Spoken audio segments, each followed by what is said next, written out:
What's the scariest thing you have witnessed with your own eyes? Story 1. I saw a semi-truck start barreling down the grass median on an interstate highway in Florida, which at first struck me as unusual until they started driving into oncoming traffic. We were in a Jeep, so we drove far off the side of the highway in the grass just as the truck hit a Toyota in front of us and then crashed into one of the pilings on an overpass. The truck driver died instantly. I tried to work the other man free, but he was pinned in tightly and he died within a couple of minutes. They probably slept through the whole event. The Toyota had 4 college students driving home for Thanksgiving. I went to check on them after the truck driver died. It looked like the driver swerved away, so the truck hit his side, immediately killing him and the passenger behind him. The other 2 did not appear to be hurt but were in shock. My friend and I kept the other 2 talking until the emergency medical technicians arrived. Story 2. My friends and I were climbing up and jumping off a partially collapsed dam. The side with deep water was probably a 15-foot drop, and you had to climb up the slick concrete to jump off again. The left half of the dam was whole, and you could walk along the top. The right half was collapsed and had about an inch of water over it. The collapsed part was rubble with rebar and all kinds of sharp metal sticking out. I was climbing on the corner, partially over water and partially over the collapsed part, when I slipped about 1 foot from the top. One of my friends on the top grabbed the back of my life jacket at the last second and held me. For a few seconds, I was fully suspended over a 60-foot drop with dangerous debris at the bottom. I managed to get a hold of the dam wall again and climb back up. I owe that man my life. Story 3. Just this past Saturday, I went to the local bar to get some carryout and a growler. I saw a friend outside and talked for maybe 3 minutes when another man took a step, tripped, and fell hard into a stepped area of concrete. In the blink of an eye, this man was within minutes of dying. He began convulsing and vomiting uncontrollably, could not speak, and was bleeding heavily from his head, nose, and ears. He hit so hard that his nose was severely damaged and his skull was opened across his forehead. Emergency medical technicians were stunned and got him out of there as fast as possible. The bartender came out and washed more blood and vomit than I had ever seen from the pavement with buckets of hot bleach water. The scariest part was the speed at which this happened. People were standing so close to this man, but he went down so fast and hard that there was not time to react and catch him. The force of the impact was shocking. Story 4. My stepdad ended his life next to his plow truck while my mom watched. I was not there at the time, but immediately after it happened, my mom called me in a complete panic. By the time I arrived, the police had already taken the body, but the windshield and front corner panel were covered in biological material. My mom rode to the hospital having a severe anxiety episode, and I stayed to clean up. I drove his pickup into town, brought it to the car wash I had been to many times over the years, and washed it down. After delivering my stepdad's truck back to my mom's house and pushing the marked trail in the snow into a mound, I rode to the hospital in my car to see how my mom was. She was pretty loopy. They gave her something, and I remember feeling comforted by that, hoping she would maybe forget part of the trauma she had witnessed. I stayed a while but eventually decided to head out, figuring I would stop at my mom's one last time on the way to make sure I did not miss anything. I really did not want her to come home to anything more than she had to. My inspection of the immediate area looked good, with the exception of some strange-looking thing on the same side of the house. The side of the house where he had ended his life had a fenced area for my mom's pups, and the mystery object was directly above a large homemade doghouse. I walked through the house, entered the side yard, climbed onto the doghouse and pulled the white object off the siding. Had the surface been facing away from the wall, I would have recognized immediately what it was, but I did not. I grabbed it and turned it in my hand before the colored center faced upward. My heart sank, and the feeling made me physically ill. My guess is that the force of the incident propelled it outward at high speed. I threw the frozen object into the field, got back in my car, and drove home to get drunk. Story 5. I was with my mom at McDonald's when I was about 8 years old. We had just pulled up in the parking lot. A man came out dragging his son by the collar, and the boy looked about 13 or 14 years old. He was also crying. The man grabbed the boy by the throat and slammed his head against the wall. I distinctly remember the boy's choked off screaming. The man pinned him against the wall and hit him with a closed fist. My mom immediately called 911 and stepped out of the car to yell at the man, telling him to stop. He called her a rude name and told her to mind her own business. The police came quickly. They interviewed me and my mom, then the boy and his father. Then they let the man go home with his boy. The police said they did not see anything, so they could not prove anything. I remember being frantic and terrified. I begged them to stop the man from driving away. They ignored me, got in their car, and left. It was the most scared I had ever been up until that moment. Watching the police drive away in the black pickup with the dad and his son drive away as well. I will never forget that kid or how scared I was seeing him hurt and then seeing people just let him get hurt more. Story 6. I have not had the most adventurous life, but I remember one time when we were camping and my family was hiking around on this big rock while the sky started getting cloudy.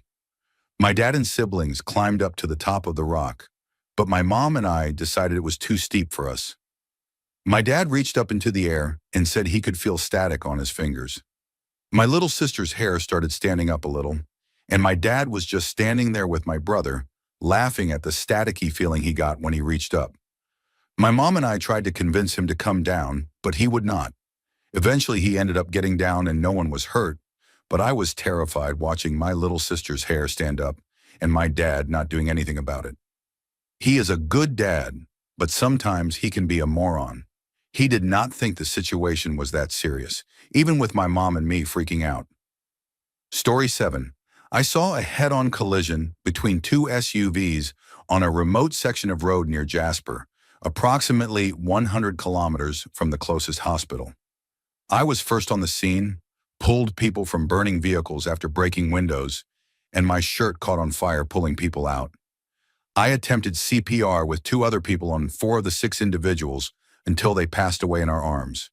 Their bodies were severely damaged or CPR was not possible due to serious facial injuries and breathing trauma. One man kept reaching up to me asking if he was going to die and saying he could not breathe, but his lungs were clearly injured, and I breathed for him until he passed away. I told him he was loved and was with people who cared for him. The vehicles caught on fire, causing a fire in the forest around us, and it had to be put out with a helicopter hours later.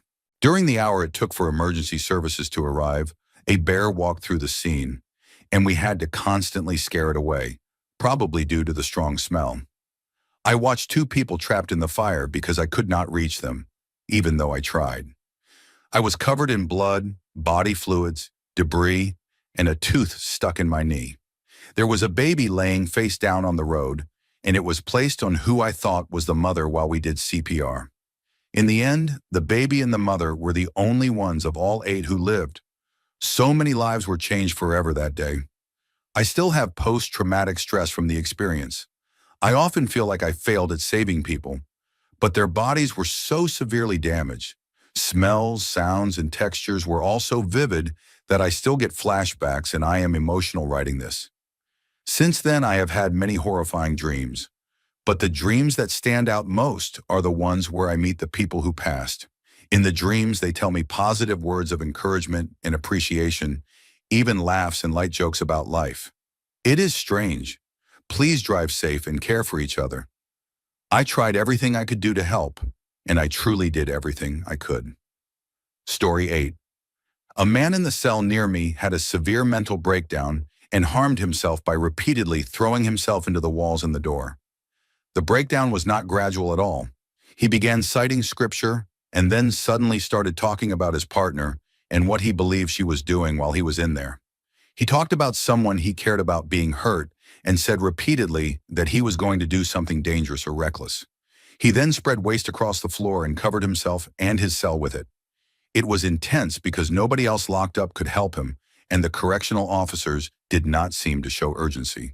They took a long time to respond, and by the time they arrived, he was limp, and the entire situation was horrible. I still hear him scream sometimes late at night, and if I am having vivid dreams, he will appear, either his voice or his wild hair. His cries were awful, and even when he was aware, you could tell he was struggling with overwhelming pain and anger. It is frightening to stand near someone who seems totally fine, and then shortly afterward, watch them completely change due to mental distress. The staff treated him harshly, and it was disturbing. Being locked up definitely holds some of the darkest memories. Story 9. My cousin was attacked by a Rottweiler. We had a neighbor who was 14 and had a Rottweiler tied up in their backyard, and we always thought it was friendly. We would hang out with our neighbor often. One particular time, my neighbor's sister was feeding and playing with the dog. My cousin, who was 8, and his twin brother went over to join her. One of them got on the doghouse, and the dog did not seem to like that, so it latched onto my cousin's thigh. He jumped down and tried to run away, but the dog pushed him down and grabbed his head and started shaking him. I was in shock and could not move, and it took me a moment to understand what was happening. It felt like watching everything in slow motion, his head being pulled back and forth and blood appearing everywhere. I snapped out of it when I saw my neighbor run toward them and start hitting the dog. The dog let go, and my cousin took off, running and screaming that he had a hole in his head. I ran to him and tried to calm him down. His scalp was hanging, and I could see the white of his skull. We lived next to my parents' restaurant, and the parking lot was full of customers. I called 911, and the ambulance arrived within minutes. He was taken to the hospital and had to have his scalp stapled and stitches on his chest and thigh.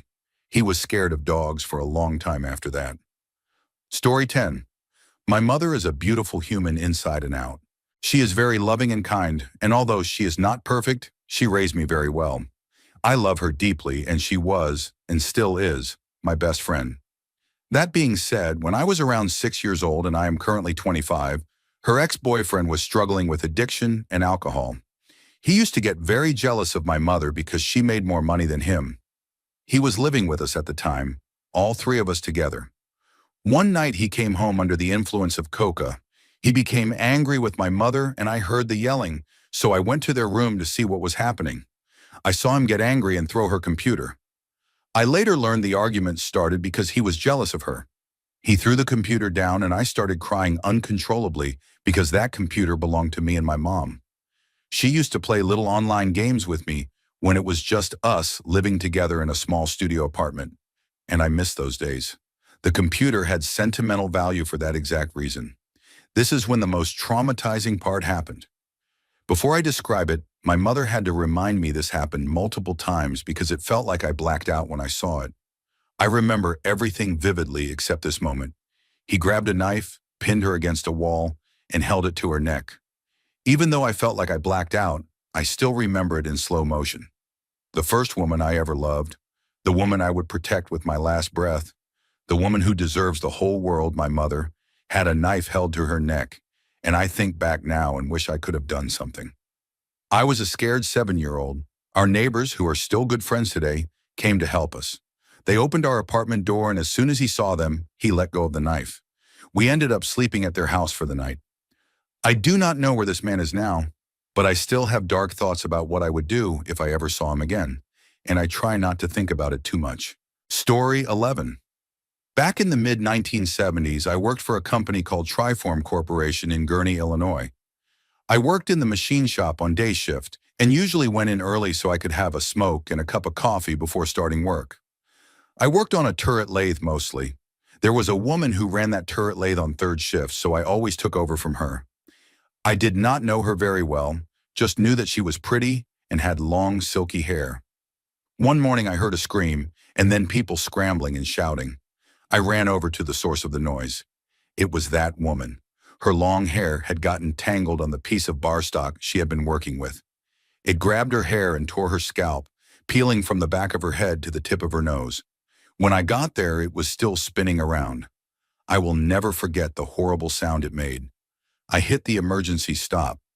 Somebody had grabbed towels and wrapped her head and was trying to keep her calm, but she was hysterical. It was very bad. Story 12. This happened around 15 years ago. I was visiting El Salvador with my family and a longtime friend of over 30 years. One day we went to a coastline and thought it was a great place to fish because we could see for miles, and my friend was a well-experienced diver and boater. I was feeling really tired that day, so I went to sleep. I woke up and realized I had dozed off too long because it was around 6 in the evening and dark. I looked around the house we rented for the week and realized I was the only one there. My family and friend were gone, So I waited one more hour and then felt a wave of dread. I ran out to where I had last seen them. As I ran down the street, I saw a large group of people gathering at the coast and found out my kids were stranded near the shoreline with people throwing things to them to hold on to. My wife was crying and yelling, and I helped some men pull them to safety. Then I realized that my friend and the boat were missing. I looked at the coastline one last time and heard him yelling that he was sorry and that he did his best. I saw my friend go down into the ocean with the boat flipping over him and drowning him.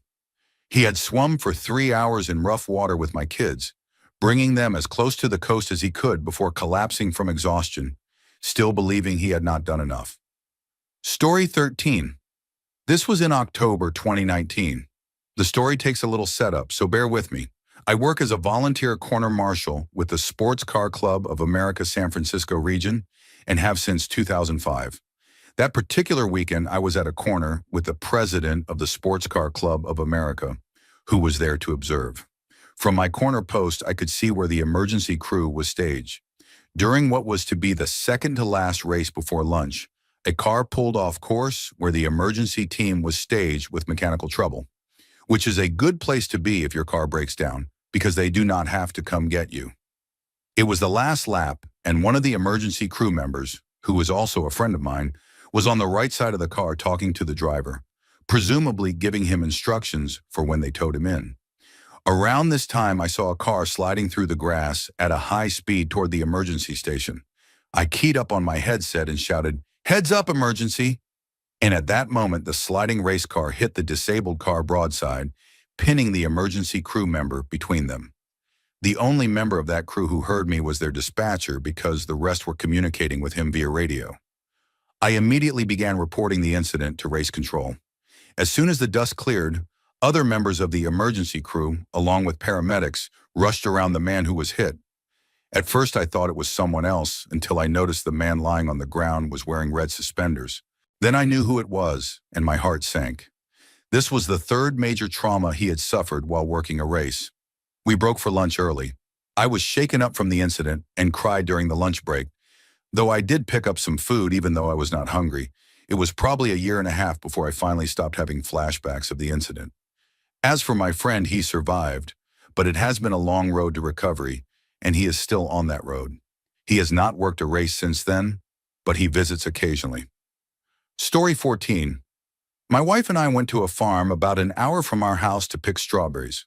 We had a 2-year-old son at the time, but we knew with everything going on we would be busy and have a hard time controlling him, so we asked my mother-in-law to watch him. We picked our more than 20 pounds of fresh strawberries and kept seeing this one little girl about our son's age running through the fields and having a great time eating all the fresh strawberries she could. We even thought that maybe we should have brought him with us. Then we rode back from the fields on a hay wagon, and the girl and her mother were on the wagon with us. I told my wife I would put the berries in the car, and then we would check out their market. I walked out into the small field where we were parked, and I did not think much about seeing the little girl's mother parked next to us bringing her berries out, until I noticed her daughter was not with her. That is when I heard her yell, "Oh my God, they ran over my daughter!" I turned and saw a Mercury Mariner stopped in the middle of the lane through the parking field, and I could see a little blonde head underneath. I sprinted over and crawled under the car. Thankfully, the little girl had been knocked down, and the car had just passed over her. She had a 1st to 2nd degree burn on her back because the catalytic converter had been on top of her when I crawled under the vehicle. As I was trying to make sure we could keep her still, her mother grabbed her by the arm and pulled her out. To the best of my knowledge, she ended up being medically okay because a doctor was present and they called an ambulance. But I was not okay. I had small anxiety attacks every time we walked through a parking lot for a long time afterward and made sure I was the one holding our son's hand. All I could see when I jumped under that car was my own child. Story 15. Many years ago, I was driving over an overpass in the dead of winter. It was coated with slick ice, but I did not know that until it was too late. I was in the right lane, and a large LTD was slowly passing me on the left. We were traveling about 55 miles per hour. My baby daughter was sleeping in her car seat in the back. Just as we reached the top of the overpass, there was a large roll of fiberglass insulation lying in the middle of our lanes. Just beyond that, a pickup truck came into view, parked on the right side median, and the road was covered with maybe 10 more rolls of insulation. The pickup driver was walking into the middle of the lanes to pick up his lost cargo. He was about 200 feet in front of us. I gently touched the brakes and immediately realized there was no way I was going to stop. So I took my foot off the brake pedal and quickly began calculating how I could steer through the obstacle course without losing control. The driver of the LTD did not react the same way. He apparently slammed on his brakes and immediately lost control on the icy bridge. When I glanced left to see what he was doing, his car was facing directly at me, and he was clutching the steering wheel and screaming. He was now going 55 miles per hour sideways down the highway. The driver of the pickup realized he was in a very dangerous spot and sprinted behind his parked truck. The pickup was parked about 3 feet to the right of the line of my right lane, and in my peripheral vision, I could see the large car on my left slowly drifting toward me while continuing to glide sideways. I was being squeezed between the two vehicles and had no way to stop and nowhere to go. All I could do was hold the wheel straight and hope the driver on my left would not force me and my baby girl into the parked pickup. It all happened in seconds. I managed to steer between them with almost no room to spare, and our vehicle was never touched. Once I cleared the pickup, I looked in my rearview mirror. The LTD hit the dry pavement, began spinning, flew across our lane, and crashed into the right side median. Numerous other vehicles were sliding down the overpass, spinning out of control, hitting the parked pickup, and crashing into each other like bumper cars. No one could stop, and drivers on the other side of the overpass had no idea what they were driving into. I read later that more than 20 vehicles were involved in the pileup, but thankfully no one was killed. I will never forget the look on the LTD driver's face. Pure fear. Story 16. I live in the downtown area of a mid-sized American city. My residence is above a bar in one of the busier nightlife areas of town, so it is not uncommon to hear people make a lot of noise at night, and I have witnessed hit-and-run incidents, screaming matches, and intense fights all from my modest balcony. I am also close to City Hall and several government buildings. In 2020, when protests were occurring, most of the local groups marched right past my building. They were peaceful, and I never saw them do anything destructive. I am a night owl, so I was awake one night after 2 in the morning, just after the bars had closed, when I heard shouting, which was not unusual because people leaving at last call are often loud. Protesters had marched earlier in the evening, but the people outside now were not carrying signs. They just seemed angry. As I watched, a group of about 15 to 20 people broke the windows and forced their way into the grocery store across the street and began taking items. Less than a minute later, the crowd scattered, and a police riot vehicle, which looked like an armored van, drove onto the sidewalk. A man burst out of the top of the vehicle and fired tear gas canisters at the fleeing looters, while officers in riot gear spread out to detain the people they could reach. I could only see so much from my balcony, but I heard breaking glass and yelling for the next 20 to 30 minutes before everything calmed down. I could not sleep afterward. I was not worried about anyone breaking into my place, but I kept thinking someone might run inside and pull the fire alarm. The whole situation put me on edge. The next day, nearly all the businesses in my 4-block area either had broken windows or were boarding up as a precaution. What upset me most was that local media reported it as protest-related violence, even though, from what I saw, the looters had nothing to do with the peaceful group that had marched hours earlier. Story 17. I was a skydiving instructor for a couple of years.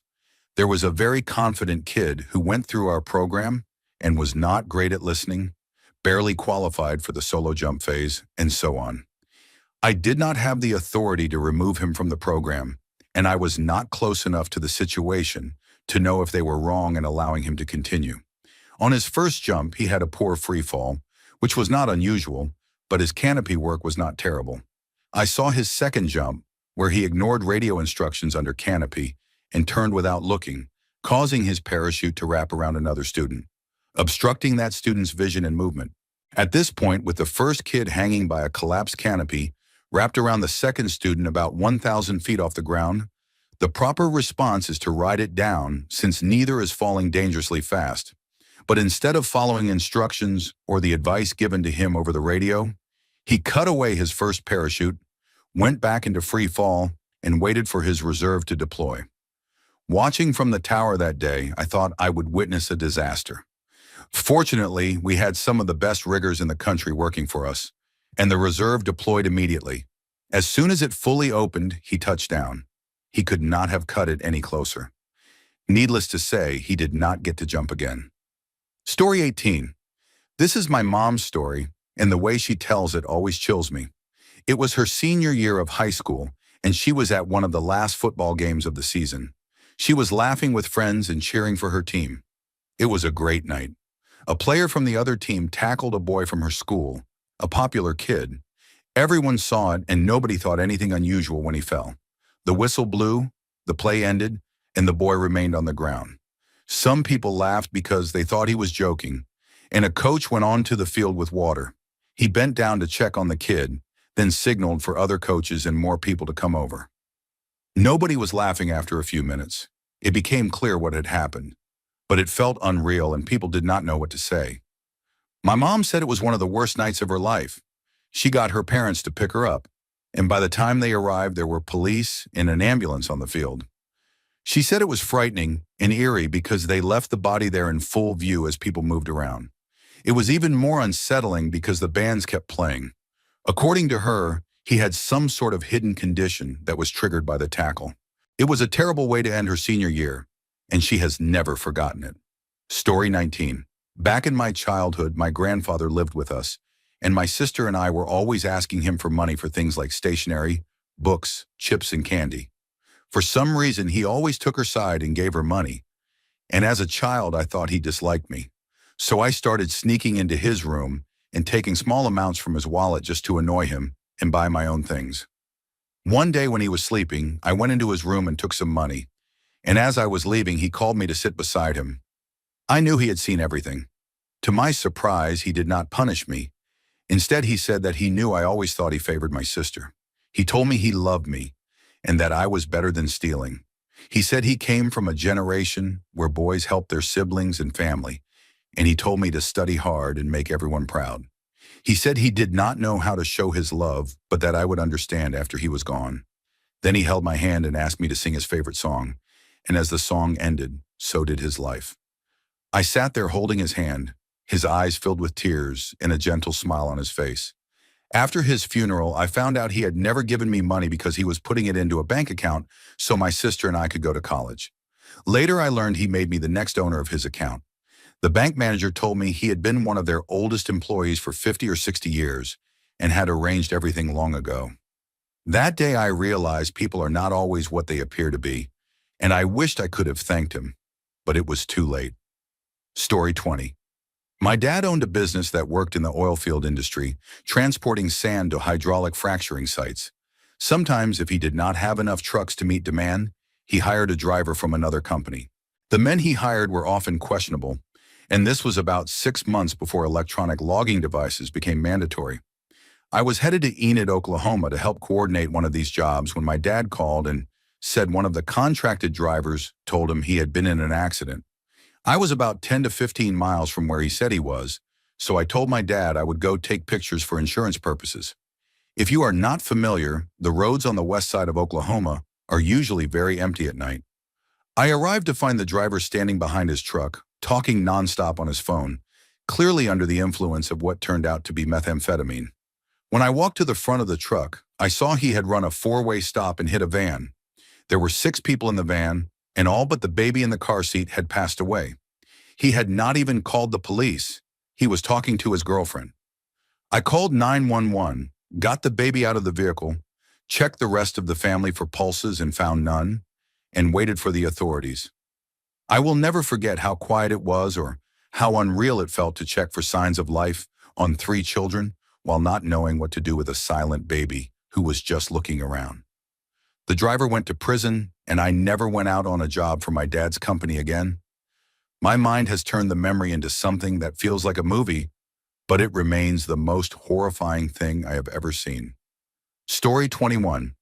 After leaving the military and while studying at university, I worked in war zones and natural disasters, handling risk management and logistics for different clients such as media, non-governmental organizations, mining, and manufacturing. We spent about 6 weeks in an Iraqi city, that had deteriorated badly. And a few times a week at different, irregular times, we visited a local bakery to pick up flatbread to break up the monotony of our rations. On our last day before flying back home, we stopped at the bakery to get bread and say goodbye to the man and his family, who had always been kind and welcoming. We left him with about 100 United States dollars, which he greatly appreciated. Less than 1 minute after we got into the armored vehicles and left, we felt and heard a small but distinct thump and pressure wave. Frantic voices came over the radio, and our interpreter became upset. An ISIS Suic bomber had detonated his vest inside the bakery we had just left. We got out of the area immediately, but the thought of that man and his family being killed, likely because ISIS was targeting us, haunts me to this day. It was terrifying and heartbreaking. Story 22. My dad suffered heart failure and was clinically dead for several minutes before paramedics revived him with an adrenaline shot to the heart, but his brain had been without oxygen for so long that he was functionally brain dead. When I arrived at the hospital, he was in a bed on a respirator, his eyes wide open and his face shifting through various expressions that meant nothing, just nerves firing as his body slowly shut down. His hands were secured to the bed to prevent full posturing, but they still lifted about 6 inches up and down, his fingers opening and closing while his head rolled from side to side and his face kept changing. It was the first time I had seen him in 6 years, adding an even more surreal layer to the feeling of watching what looked like real expressions on his face. The nurse had to shine a flashlight in his eye so I could see his pupils not react and accept that he was not responding to anything. His organs were failing, so thankfully it lasted hours instead of weeks or months or years, and as the end approached, the movements became smaller. But seeing any person, let alone your father, in that state is disturbing, and a vivid reminder that we are all just bodies made of tissue and bone, and none of us escapes mortality. Story 23. My uncle does not have a Reddit account, but when I told him about this post he wanted to share, so he spoke, and I typed.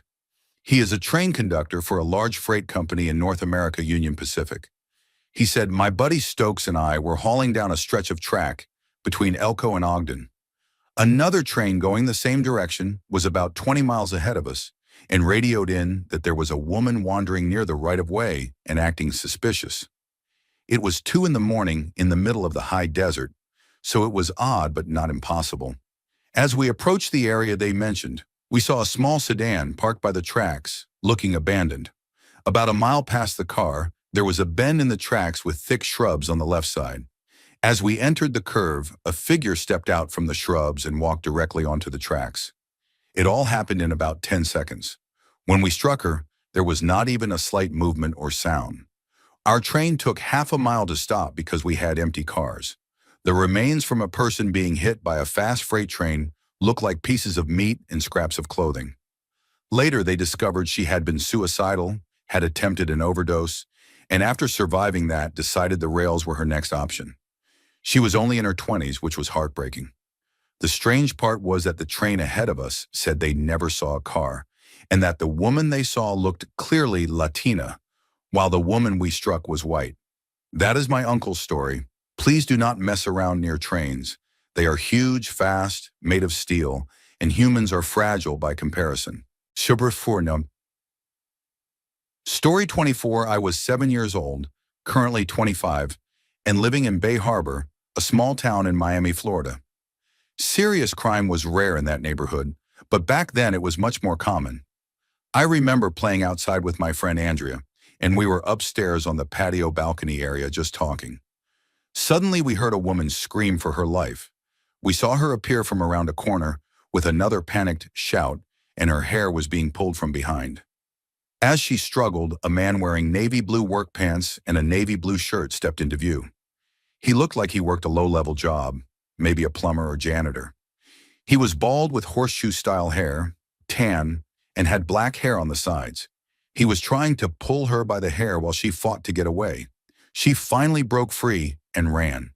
The scariest part was that the man saw me reacting, shocked by what he was doing.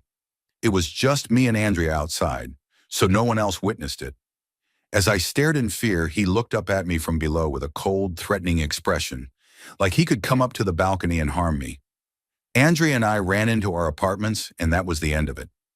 Sometimes I feel guilty thinking about it. I do not know what happened to the woman, and I feel like maybe I could have done something, though I was just a 7-year-old kid. Part of me hopes that because he saw us watching, it startled him and gave her the chance she needed to escape. I hope she is doing well now. Story 25. There is a place called the Snail Parking Lot downtown where I live. It is a 5-floor building used only for parking, and it spirals upward, which is how it got the name. From the outside, you can see the cars inside because the walls on each floor are only about 1 meter high, and there are no windows. I was driving with 3 friends one evening around 8, already dark outside. On the way there, we noticed the 4th floor was completely black. Floors 1, 2, and 3 looked normal, lit by long fluorescent bulbs, and the 5th floor also seemed to be lit. But for some reason, the 4th floor's lights were off. It was normal for them not to turn on the top floors until needed, but the 4th being dark while the 5th was on was strange. We did not think much of it and continued. We parked on the 3rd floor. When we got out and walked toward the stairs, we noticed the stairs going up had a makeshift barricade at the entrance. It was a fence held in place with heavy chains and locks, with a couple of wooden boards wired across it. On the boards, there were nails holding a notice about the 4th floor being foreclosed. It did not say why. It made it even stranger that the 5th floor lights were still on. We decided to take the elevator instead of the stairs because my 3 friends were female and one of them was pregnant. We stepped into the elevator, pressed 0 to go down, the doors closed, and then the elevator stayed still. It would not move, would not open, and the emergency button did not activate the light or make any sound. After some time, the elevator lights went off. My friends were panicking while I tried to calm them down, and then the elevator started moving, but it was going up. After a few seconds, the doors opened on the 4th floor. That is when things became strange. We stepped out, trying to use our phones for light. We were sweating and overheated from being stuck inside. I suggested we walk toward the barricade to see if someone could hear us and notify management. Then something started making a low, deep growling sound, like a rough exhale. We heard chains dragging across the floor. At first I thought someone came because we had pressed the elevator panic button, but I quickly realized it was too fast for anyone to climb the stairs and get there. Our phones barely illuminated 2 meters ahead, and I felt a wave of trembling rising from my legs up my spine. We heard steps along with the chains getting closer. I whispered that we should get back in the elevator without even knowing why. My friends followed, and one started panic pressing the close doors button as the steps grew faster. The doors finally began closing, just as we saw the outline of a large, hunched figure running toward us. I could not see details, though one friend insisted it had no eyes, only empty sockets. Once the doors closed, the elevator moved up to the 5th floor without us pressing anything. The doors opened to an empty area, at least with working lights. The stairs going down to the 4th floor also had a barricade, but it seemed to be built from the 4th floor side, with the foreclosure notice facing the 5th floor, which made even less sense because no one should have reached the 5th floor without passing through the 4th. The elevator doors stayed open, and we walked about 15 meters away. We started calling people to see if anyone nearby could go tell someone to get us out. We did not mention what we saw because we did not want to sound crazy and risk someone hanging up. Out of nowhere, we heard someone behind us say, "What are you doing here?" We turned around startled, and there was a man dressed like a construction worker staring blankly at us. We tried explaining, relieved someone was there, but he cut us off and repeated the same question. "What are you doing here?" We stayed quiet, and I said, "We just want to go down." After a moment, he said in a menacing tone, "Leave," and pointed at the elevator. We walked in, and without pressing anything, the doors closed and the elevator went to the bottom floor. We ran to the small front office where the building manager usually is. I started saying, "Hey, we were just in the elevator," and he cut me off immediately with, "I know, I will take care of it," then closed the sliding panel he was speaking through. We realized there was nothing else we could do and continued with our plans downtown. But we definitely used the stairs to get back to my car when we left. Story 26, I was jailed in Saidnaya prison for 3 months during my army service in Syria for assaulting a higher rank. In that prison, people cannot see the sun or leave their dorms. Each dorm could fit around 20 people at most, but there were at least 35 in each one. Most prisoners had no idea why they were there or what they had done to deserve it. The prison provided no food, and if you wanted to eat, you had to pay for it. Prisoners could order canned food and cigarettes once every 2 weeks, and they received money from their families during visits that happened only once a month. Many families did not even know their relatives were imprisoned. It was terrible and inhumane. One day I had a fight with another inmate in my dorm, and we were both sent to individual cells, dark, wet rooms without beds. I overheard two inmates talking through the walls, just a normal conversation about where they were from, how long they had been there, and what they had done. Prisoners there used months as a counter, so instead of saying 2 years, they said 24, and they did not even say the word months. Everyone understood it by default. The first man said he had been there for 14, and the second said 38. As they talked, the second man laughed and said, "Oh, you meant 14 months. I thought 14 years. The first man broke into tears. I got goosebumps and could not help crying too. He had no idea why he was there, never had a court hearing, was never questioned, and his family did not know whether he was alive or dead. Later, after I was released, I researched it. Apparently, the Syrian government used to imprison anyone who posed or could pose a potential threat to the ruling family, even based purely on assumptions. That was in 2009. After the war began in 2011, they would simply execute such people on the spot. Story 27. On November 3rd, 2012, I was living in a one-bedroom apartment with my girlfriend. One night, I was standing out back smoking a cigarette. Behind the apartment was a row of trees that lined the road behind it. It was only a 2-lane road, semi-busy during the day, but around 8 in the evening it was quiet. I heard a car speeding down the road, easily doing 100 miles per hour. It passed by in about 2 seconds. A moment later, I heard the loudest bang I had ever heard. I ran inside and told my girlfriend to put on shoes because there had been an accident. We got in the car and drove the short distance, maybe 1/8 of a mile. When we arrived, we saw a convertible BMW 3 Series that had crashed head-on into a Suburban. By then, the car was already smoldering and starting to catch fire. Gasoline was everywhere. The driver was slumped over, lightly bleeding, clearly gone on impact. One bystander helped me try to get him out. We tried opening the door, but convertibles have less rigid structures, and the impact had pushed the door into the rear of the car. I reached over the man and unbuckled his seatbelt as the fire grew. We grabbed him by the arms and torso to pull him out. But when I looked into the footwell, I saw it was crushed along with his legs. The car had folded into an L shape, with the engine forming the short part and the cabin the long part. His legs were trapped. We tried pulling him out for what felt like several minutes, but was likely less than 1 or 2. We managed to get the upper part of his body through the window when the fire intensified and the car burst into flames. We had no choice but to step back. Fire crews arrived shortly after and took over.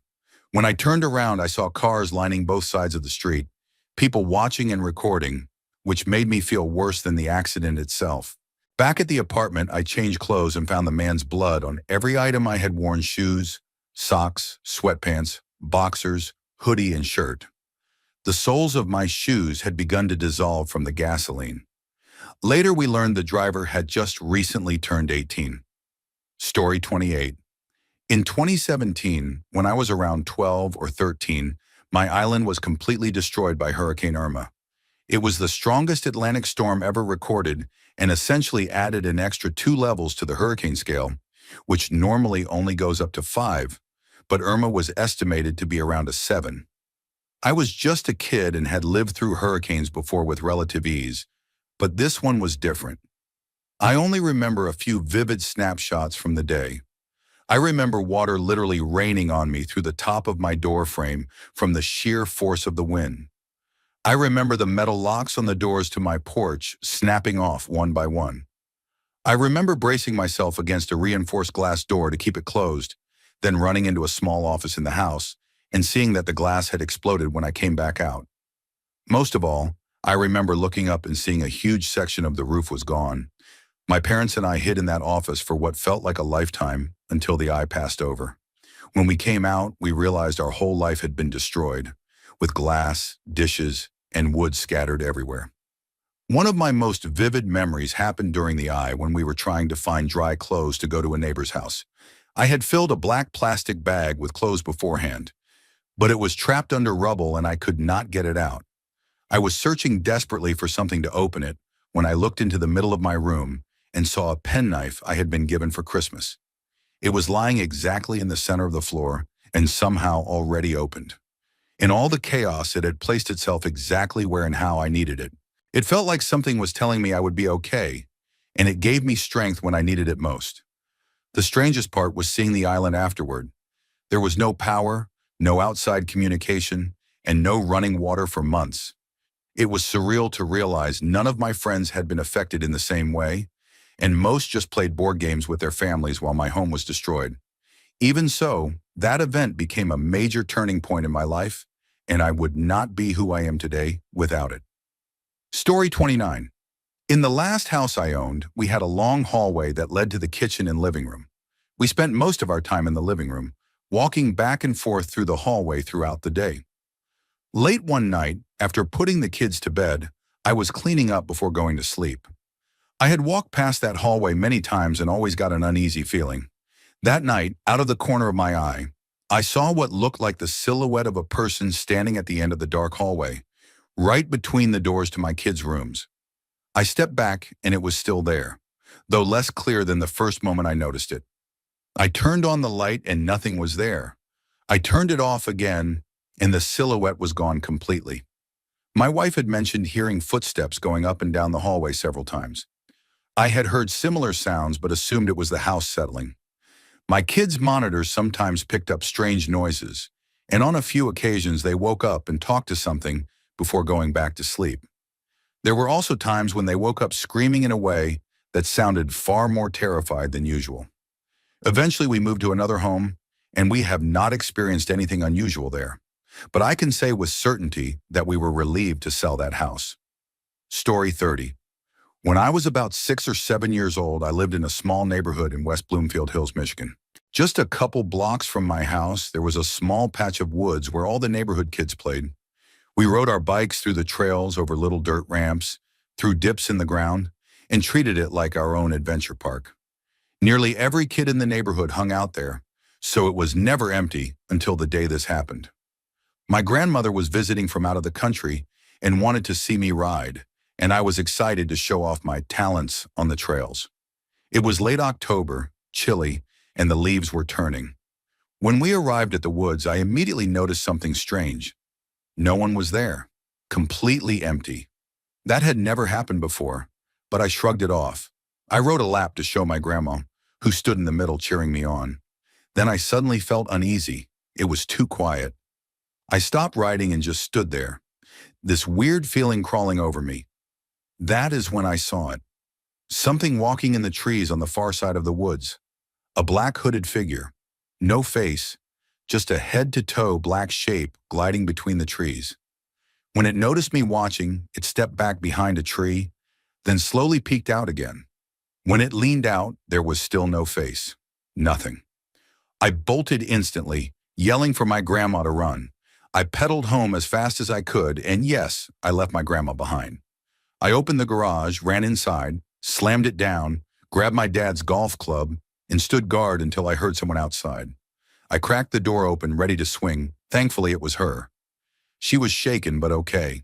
I told her what I saw, and she said she had seen it too, and that it had started walking toward her. I never told anyone about this until now. Story 31. In the summer of 2017, my wife, her friend, and I were in an Uber heading to downtown Toronto for a birthday dinner. On Bayview Avenue near the Brickworks, a place anyone from the area knows is full of terrible drivers, we came across an accident. A car had tried to do a sudden U-turn right after coming off an off-ramp, and a motorcycle had slammed into the side of it. The driver was still in the car, and the motorcycle was rocking on the pavement. My wife, who is an experienced registered nurse, immediately became the first responder. She ran straight to the motorcyclist, yelling at the crowd to move back and asking if anyone could help. She was preparing to start CPR, but there was so much blood pouring from the rider's mouth that all she could do was compress her chest. I heard her tell another nurse who came running that the rider was already gone, but she kept trying for what felt like forever, though it was maybe 10 or 15 minutes until the EMTs arrived. During that time, I tried to push the crowd back and find anyone who knew the motorcyclist. A close friend of hers was there, having ridden with her, and he was sobbing in the trees while trying to call her family. The whole scene deeply affected my wife. I tend to hyper-focus during emergencies, so the emotional weight hit me later. When EMTs took over, my wife walked back to us, covered in another woman's blood, and insisted we get another Uber and go to the birthday dinner. At the party, she said 2 short sentences about what happened, made it clear no one was to ask her any questions, then got very drunk and tried to enjoy the night. In the week after, I intercepted calls from local news reporters who had somehow gotten her number. She refused to speak to the media, especially after talking to the motorcyclist's sister. Only recently has she been able to talk about the event outside that small circle. Story 32, I was about 12 years old on a Bible study trip with a friend when I saw a bicyclist flip over the hood of a car. The cyclist had been biking with his brother and came speeding down a hill toward the intersection where we were. He tried to squeeze his handbrakes, but they snapped because of his speed, and he was struck by a moving car. I watched him get thrown off his bike and over the hood. We pulled over, and because we were 12, we were told to stay in the car while the adults tried to stop his bleeding. He had broken most of his ribs and needed a helicopter to the nearest hospital. His brother came down the hill seconds later and saw him lying on the pavement bleeding. Miraculously, a few days later, we heard he was expected to make a full recovery, which was shocking given the stress his body went through. The strangest part was that we only witnessed it because we had turned back earlier when my friend's mother forgot her reading glasses, delaying us by about 10 minutes. If we had not turned around, we would have never seen it happen or been extra hands at the scene.